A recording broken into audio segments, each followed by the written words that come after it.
नमस्कार मंडळी, मी आशिष कृपा एनके स्पोर्ट कुंडाळी इथून बोलत आहे।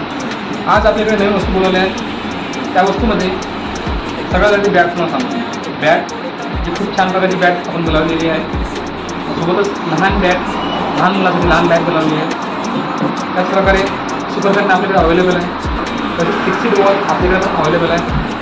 तसेच जिममध्ये बॉटल जी वापरतो जिम बॅटल आपल्याकडे अवेलेबल आहे। त्याच प्रकारे पर्स आपण घेतो ते पर्स आपल्याकडे अवेलेबल आहे। तीन चार प्रकारचे पर्स आपल्याकडे अवेलेबल आहे। बॅडमिंटन तुम्ही खेळता ते पण आपल्याकडे अवेलेबल आहे। सोबतच गॉगल पण आपल्याकडे अवेलेबल आहे।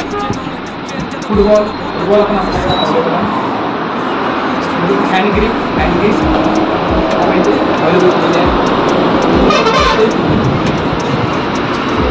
7-8 प्रकारची पट्ट्या पण अवेलेबल केलेली आहेत। तुम्हाला इथे एनके स्पोर्टमध्ये लोअर